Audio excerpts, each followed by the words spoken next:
There we go. Okay, so it's the final kind of proper lesson for the Automating GIS Processes course this year. And the topic is all about OpenStreetMap data. So we will learn how to fetch OpenStreetMap data using Python tools, and then how to analyze networks. So for example, routable networks for cars, or even walkable networks for pedestrians using then suitable Python packages. So we will be using two packages, OSMNX and NetworkX, during this lesson. And you will need, well, most of the skills learned during this teaching period, and also from GeoPython in this week's lesson and in the exercise. All right, so that's the topic for today. But those following this only online, then this is now the last session, and let's get going with that. You should find the updated lesson materials here under lesson 6. And as mentioned, OpenStreetMap and network analysis are the topics. So in this first part, up until to the break, we will learn how to retrieve OpenStreetMap data to Python. We have used, we've used Nominatim geocoder before, and I've been mentioning OpenStreetMap many times, but let's just have a look once more what OpenStreetMap is about. So OpenStreetMap is a database and a background map at the same time of the whole world. And it has these kind of different, the background maps work at different zoom levels, but basically the data is globally available, which is great for geographic analysis if you want to repeat, for example, some accessibility analysis or something else, create systematic maps from different parts of the world. And then, of course, as it is a user-generated dataset, so all of us could go and log in and edit the data. It is of high quality, but then there's some elements that might be missing, some roads or some points of interest, such as shops or building polygons. But if you find some gap in the data, you can go and edit it yourself or ask for the community to edit it. So it's quite a kind of often rapidly in areas where there's an active community, and then the data is updated. And I would say that at least from Helsinki region, it's the best data source regarding bike paths. At least a couple of years ago, that was the case. So OpenStreetMap is what we're working with. And there's different ways of retrieving OpenStreetMap data. I won't go through them in detail. You can download a bounding box to your computer. There's probably some QGIS plugin for fetching data, but the main kind of interface behind it is often then the Overpass API that we will then use via Python using the OSMNX package. You can, of course, then download even a global data dump or a regional data dump. So have the data on your computer and then start processing it from there. But here our approach is that we, from Python, specify the area of interest and then fetch the road network, building polygons, and, for example, restaurants. So points, lines, and polygons, shapely objects, basically, we will then end up with. And then we can visualize them, analyze them, do something else with them. Okay, and then to understand OpenStreetMap, technically, in case you haven't edited it, maybe I'll do a quick poll. Can you put the green check mark if you have sometimes edited OpenStreetMap, for example, in this humanitarian OpenStreetMap team mapathons or on your own time? So we have some who are familiar with the data, and so half and half statistics from those who are following online. That's fine. I really recommend participating in the creation of this dataset, and we should if somebody wants to organize a mapathon with me, I'm happy to do that maybe next year when I have more time. But anyway, so for the technical details, let's say, if you want to find out what kind of feature types, what attributes they have, how, if you add a building, how should you add the attributes and so on. So this OpenStreetMap wiki is always the place to go to for understanding then these technical properties and the tags. And these tags we will then need later on when fetching the data. So there's a lot of information in there related to different feature types, such as buildings and roads. And the basic thing to understand that there are these kind of tags, which are key value pairs. So we have building, kind of a more general category, and then it can have some value, such as a, well, houseboat, or then we can just have all buildings when this tag would be building equals yes. But we'll come back to that in a bit. So OpenStreetMap.org and OpenStreetMap Wiki are the most important resources for understanding the data structure. Yep, so indeed there's a huge user base all around the world, of course, mostly in the global north, but increasingly also in all corners of the world. And do check out this humanitarian OpenStreetMap team. Well, this year it's been a bit quiet, but I still would want to say that we have an active community also here in Helsinki, organizing mapathons, and now those events are mainly organized then online. So let's soon get started. The tool we will use for fetching the data is called OSMNX. That has a very good documentation developed by, well, Geoff Boeing. Didn't pronounce that right. And I have asked our students to watch this YouTube video from 2018 from this same AutoGIS course where Henrikki Tenkanen is interviewing Geoff about the tool and the analysis you can do with the tool and NetworkX. And today we will kind of cover the basics of getting started with the tool. So this seems to be the GitHub repository of OSMNX, and we have the package installed in our environment, and later on you will then see the proper documentation page when we start using the various tools. And if using the tool in your thesis or otherwise, so please give credit to the main developer. So there's an article also then describing the tool and related analysis in more detail. So to summarize it, I think Geoff developed this tool out of his own research interests for more efficiently fetching OpenStreetMap data and then analyzing the street networks and urban structure. So with that introduction, we can start to see how we can really access OpenStreetMap data, these points, lines, and polygons in Python using OSMNX. And indeed, in the background, the tool or the API programming interface is called Overpass API. So for deeper understanding, you should then check out how that works.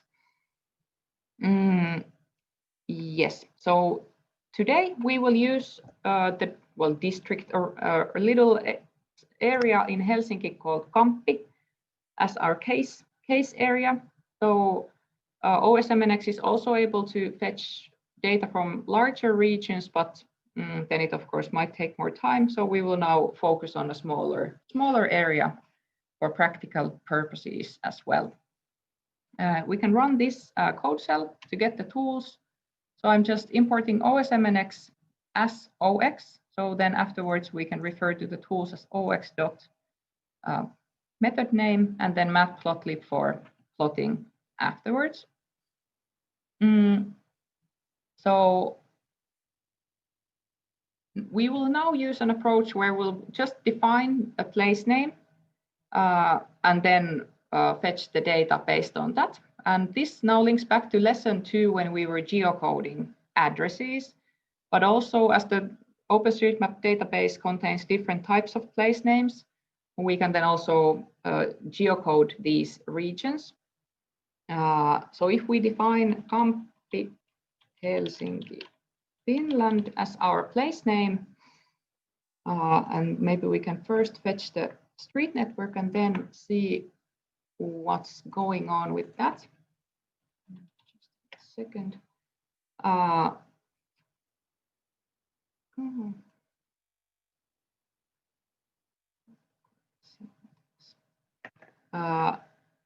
So we are now starting from the street network, and we want to get the street network into Python in a way that we could then afterwards use in network analysis. We'll talk about network analysis after the break more in detail, but already now we will fetch the street network as a graph object.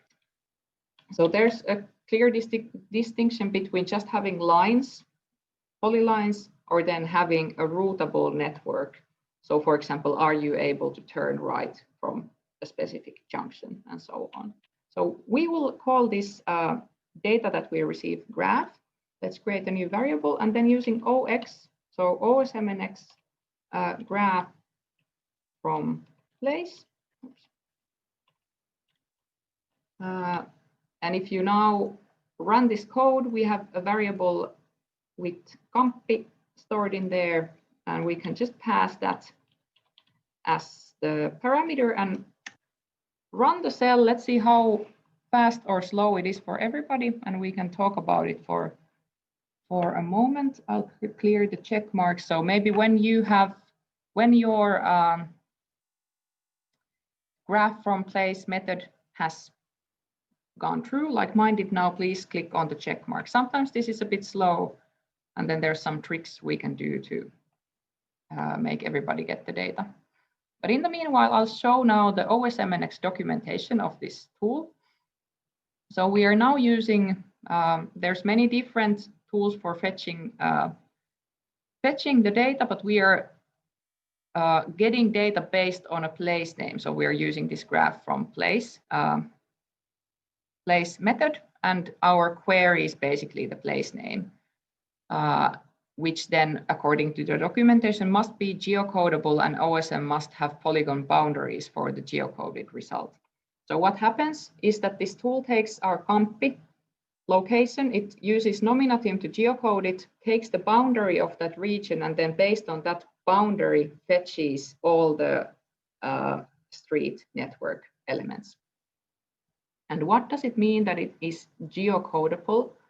I think we should have the link in here. So you can test if you're wanting to search some other area. Now we were searching Kamppi, Helsinki, Finland. So I can go to nominatim on the website and see what it gives for this particular search place name. So for Kamppi, if we're fetching street network from Kamppi, that means that using this polygon, OSMNX will then fetch the street network. We could do, I'm testing now, Helsinki, Finland, so then it would be a larger area and so on and so forth. So it could be that the place name doesn't exist, or then you're trying to passing some search query that is not related to a polygon, and then you might get an error. Okay, I have 5 green check marks, no red check marks. So I assume that I can proceed, but if you didn't get the response, please let me know, because we will then use this data afterwards. Okay, somebody says no. No. Okay, so if there's so many who got no, you can do, I need to cheat a bit. You can pass an additional parameter that will only take the, for example, the routable, the drivable network. So you can add this network type equals drive. So this will then ask for less amount of data, which will then logically be a bit faster. So you can then rerun. I won't now rerun it because I have my data in memory. So you can either stop the kernel, restart the kernel, and then rerun this cell. So we have now then synchronize my notes. So we now have this graph object. So let's have a look at it. So this is now a new data type. Again, we'll talk about Network X more in detail after the break, but we now have this graph object from the Network X package. So you can see that OSMNX and Network X work closely together, or more in detail, OSMNX uses Network X in the background. And this multi-graph is a directed graph that can store multi-edges. So there's some specific properties, specific kind of graph that can, for example, store the routable car network. Okay, then we can plot the graph and see what it is actually about in terms of geographic data. And how it works, it looks a bit like matplotlib syntax, but we will actually plot with OSMNX plot graph. And this method returns figure and axis objects. So that's why we write the syntax like this. And as a parameter, we pass the graph object. It takes a bit of time. Mine was now quite fast. So this is now, you can see the same polygon outline as we take from Nominatim. And I have here, then you can see these dots. So those are the nodes. So technically, always when a new kind of street segment begins, there is a node. There might be traffic lights or just a junction. And this, as I now fetched all the networks, so these are now all driving roads, pedestrian roads, bike paths, all the kind of routable, even paths in the parks are visible in here. I think this is routable, or am I wrong? So this plot graph indeed is then for plotting the graph object using OSMNX. All right, and seems that most of you, one has still a red X. If you got the data, please go and take it out so I can be happy that everybody is following. If not, we can then, maybe you can then follow and try again in a bit to fetch the data. We continue a bit with this road network. For the routing, we would want to keep it in this graph object, but in this tutorial, we just want to basically at the end plot the data as a map. So we are happy to get the graph object as a GeoDataFrame, which is a familiar data type to us. So there is this, I'll maybe do it this way. So there is this OpenStreetMap, OSMNX graph to GeoDataFrame GDF function. And we pass the graph as parameter, and this will return by default both the nodes, so the dots, and the edges, so the lines of the graph. So two parameters, and we can write it out like this in order to get both of those. Oops. Graph.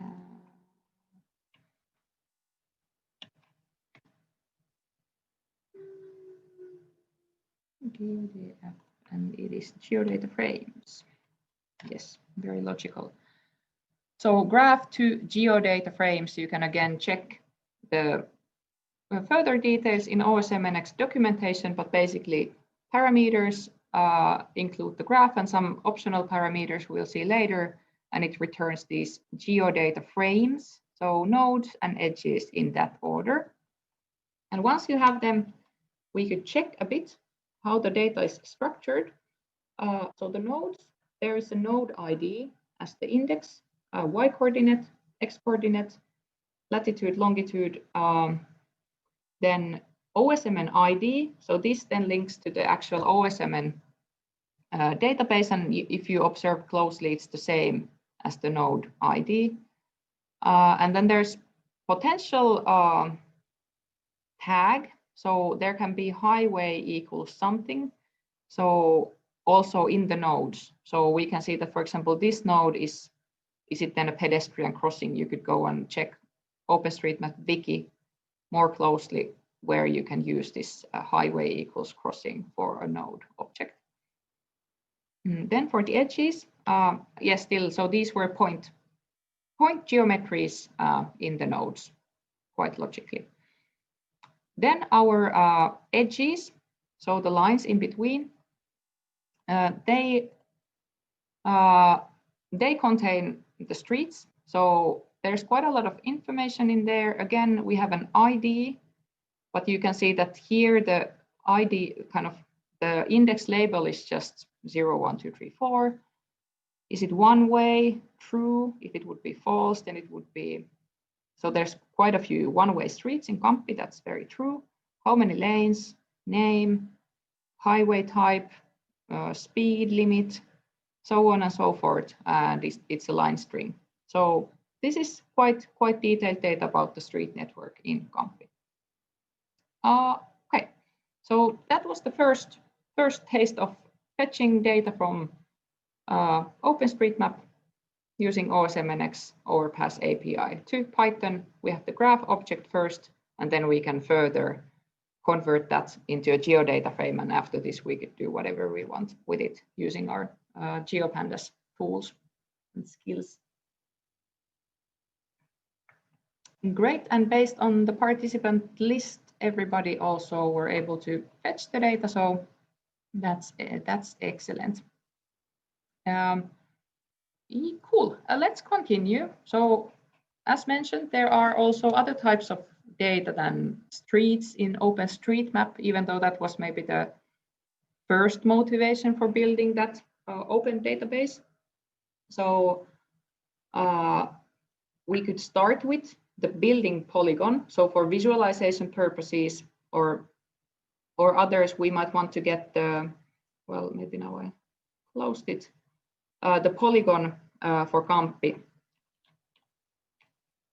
that we used as the basis of our query. So we can fetch that polygon also to Python.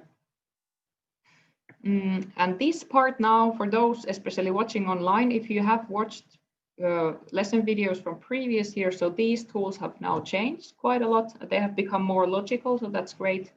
But I hope people who are studying online are able to find these most recent lesson materials, because the OSMNX syntax has changed in the couple past years. So let's go. We want an area into Python, and in OSMNX there is this geocode to GeoDataFrame. Now only one GeoDataFrame, and we still have this place name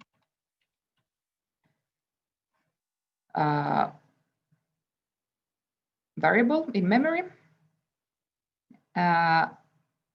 If we now again have a look at the documentation, you can see that if we use geocode to GeoDataFrame with a query, and again the query can be a place name. So using nominatim, we geocode the query, and then if boundaries exist, then those will become the geometry column of that GeoDataFrame that we get as the output.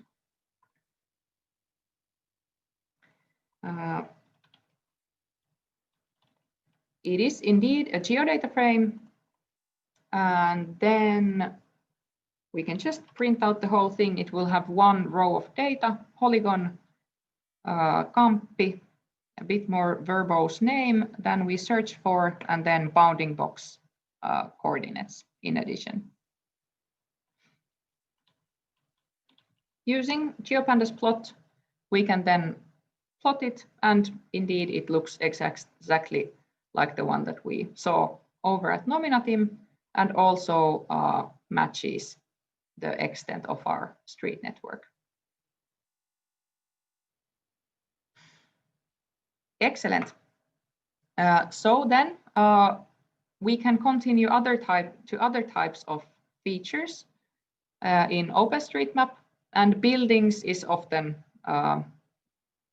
or the building features in OpenStreetMap are super useful, and that's, for example, in the humanitarian mapathons, the feature type we most often add to the map in order then to support aid organizations with, for example, population estimations and so on in unmapped territories.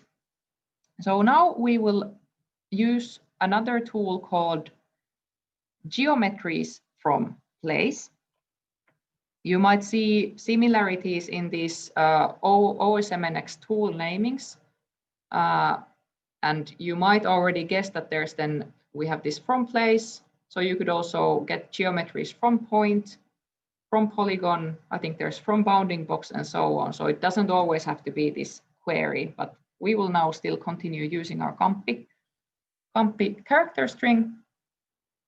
And here we will need to specify the tags. So what kind of geometries do we want out of OpenStreetMap? And tags should be a dictionary. And then if you pass multiple tags, then you will get the union. So all of those, you can ask for buildings and landscape objects or whatever. Yep, so let's see in practice how we can actually then pass these tags. I already showed the documentation of buildings in the OpenStreetMap wiki. You can access it from here. And here we would want to fetch all buildings from CAMPI, regardless of their type. And if we want to pass that, say to Python that give me all building polygons, we then define this key value pair accordingly. So building is the key, and then the tag is actually true. And then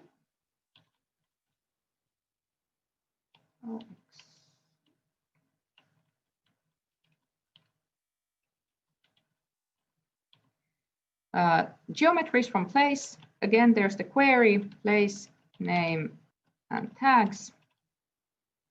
And indeed, then the second parameter was the tags that we provide in here. Now we have only one set of tags, so one set of key value pairs, building, all buildings. So building equals true.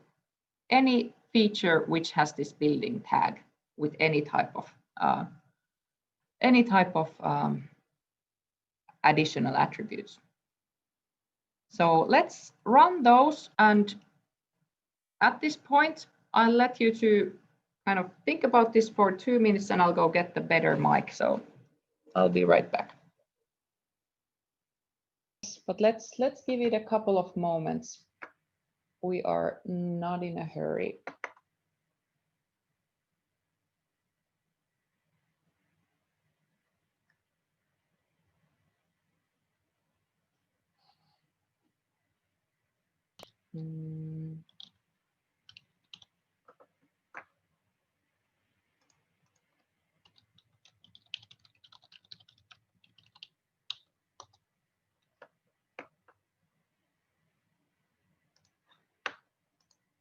Okay, I'll now do so. I will stop my kernel. Sorry for those who already got the thing. And then let's improvise a bit.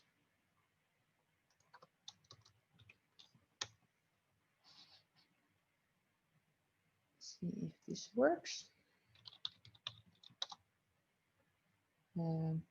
Okay, I have four school polygons. That's good enough.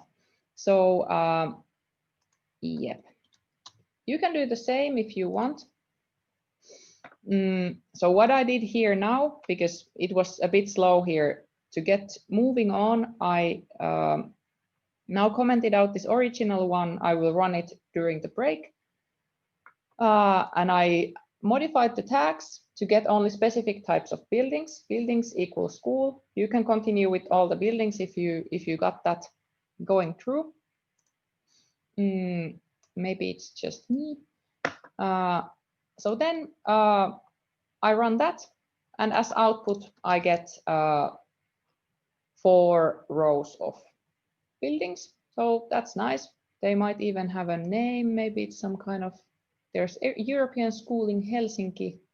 And is it, I think there's, well, Ressun Lukio, at least some building from them, DHS. Anyway, so I have 4 school buildings now to continue with.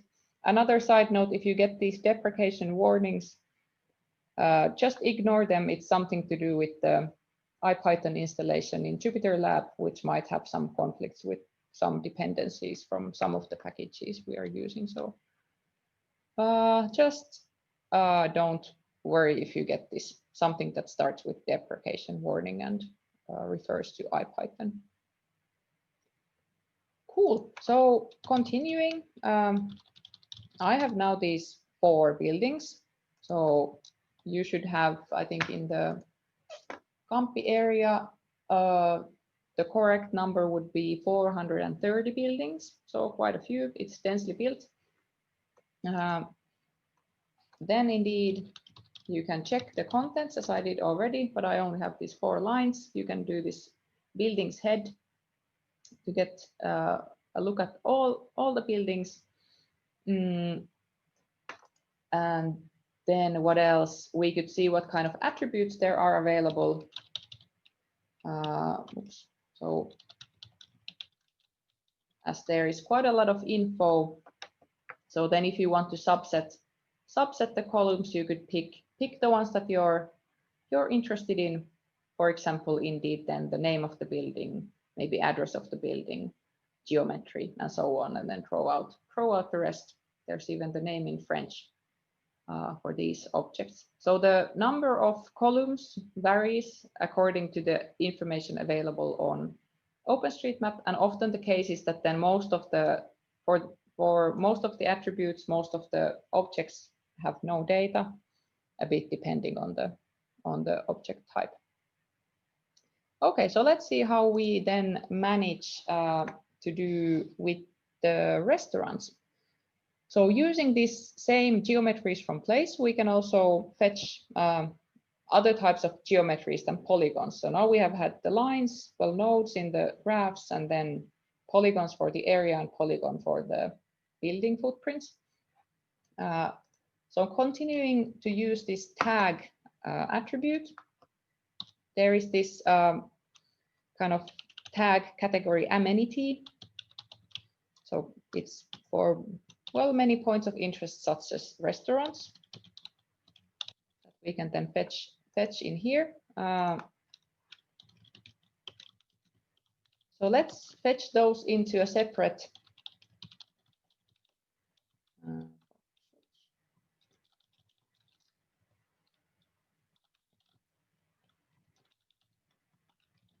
I'll try to be quicker than you.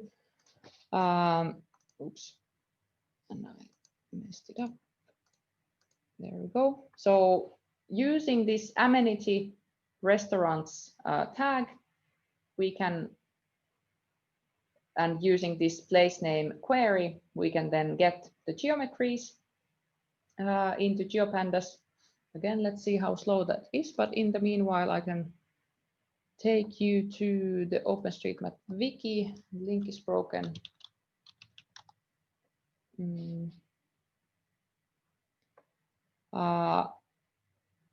So amenity refers in general to useful and important facilities for visitors and residents. So services, even toilets are then types of amenities in OpenStreetMap. I'm sorry, my connection seems to be again quite slow, maybe due to all of us fetching the data at the same time, but let's not stress about it too much. Maybe we can even have a break a bit earlier and then plot the data only after the break so that we don't make the queries all at the same time. Always good to take a break. What we did here, I had a little typo. So it's restaurant amenity equals restaurant, the correct tag.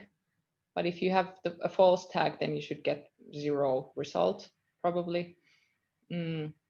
So mine went through now, and I get 156 restaurants from Kamppi. And maybe I can still quickly show these steps that I browsed through on the website. Restaurants. So it's a GeoDataFrame as mentioned, and then we can subset the columns by passing the list of columns like this. So this is just, it doesn't store the output anywhere. I'm just checking what we have. So some of these have opening hours. Well, all of them, at least in this view, have a name. And then if it's your favorite restaurant, you can go and edit. This is maybe the easiest thing to start editing OpenStreetMap data with from such a well-mapped area like Helsinki, to go and add some attributes to restaurants. So that's a nice hobby.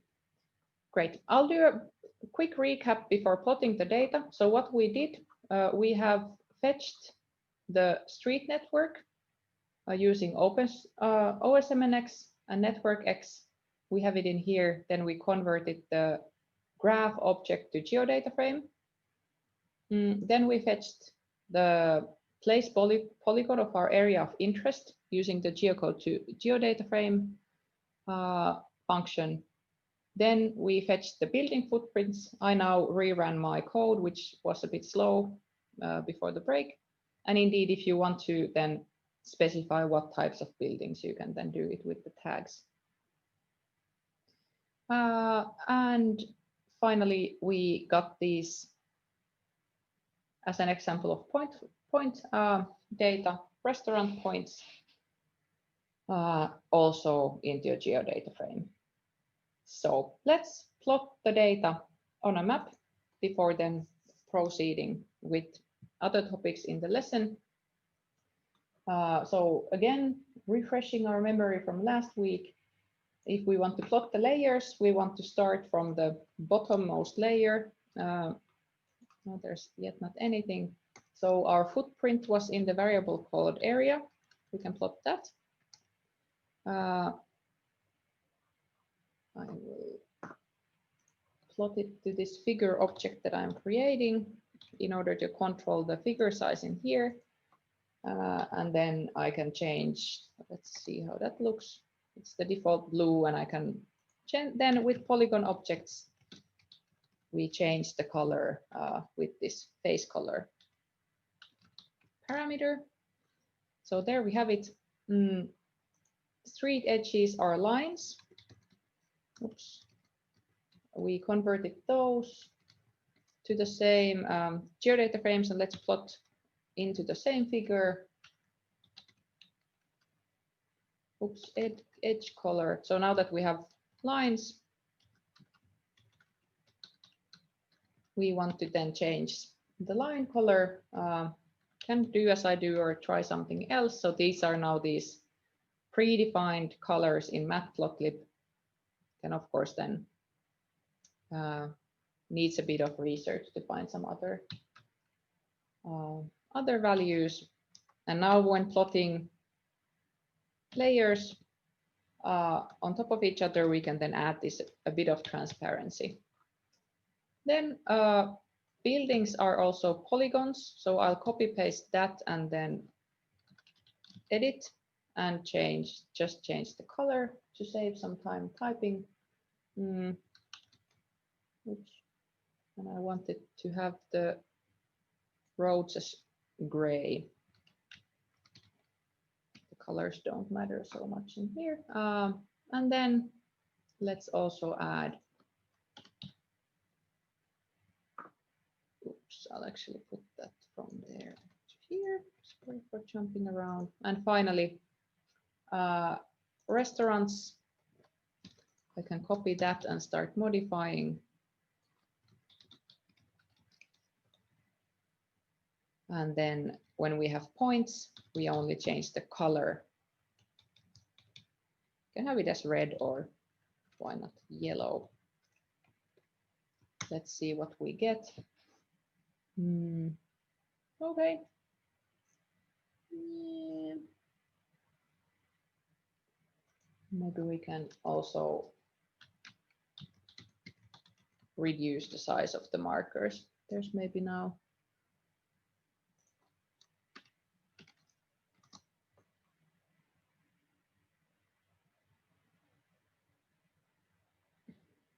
Maybe what I want to change still is this line width, not to have them as so thick. And again, you can ignore this deprecation warning. So something like this, you could make it nice, or just as a data exploration exercise. So there we have it: Kamppi polygon, Kamppi buildings, Kamppi street network, and Kamppi restaurants in our nice little map. Cool. So there is still one more section, well, two sections. I got feedback that it's not nice if I leave things as homework, but let's skip this for now. I hope you got the idea of fetching data from OpenStreetMap using OSMNX. Geocoding happens in the background, and then we can fetch the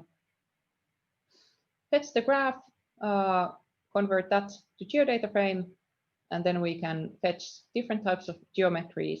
And by altering the place name, you can then fetch all of these same features from different areas. And then the larger the area, then the slower the process might be. But you can test it from some other area in Helsinki or anywhere else in the world. Now or then even build the final exercise based on these datasets.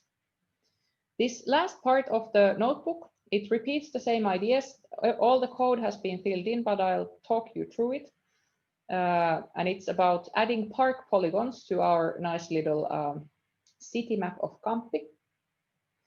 So here you need to again know a bit about the structure and tags in OpenStreetMap. So if talking about urban parks, they are most often tagged with leisure equals park, but they can also be playgrounds are tagged differently, forests like Central Park in Helsinki is tagged differently. And then we can, of course, just have these grassy areas that are not like maintained parks. So it gets more complicated, but you get the point that you can then add different types of tags then to kind of add more detail into the results. So you can run that. Let's now see how it goes for us. If it's slow, let's not get stuck in here. Great, we have 53 parks from Kamppi. So it's good practice if you're asking something, data from an API or an interface, to build some type of info printouts to the workflow so that you immediately see if you got 0 results, maybe was that expected, or did you have a typo in there like we had earlier. So good to always print out, explore the output as we do here. You can see the columns. A bit less than, for example, for the restaurants, and then just visual exploration from the Kamppi area. There's, well, quite a lot of green considering the density of the area. And finally, this code cell will then add those park polygons on top of our nice map, and you can go and plan your picnic for next spring. Then similarly, you can access, well, land use data is there. It's not always super accurate, but in city areas, for example, these park polygons are quite well mapped. So you can then, depending on your needs, fetch the data for visualization or analysis purposes. Good. So that concludes the first part of lesson 6, and we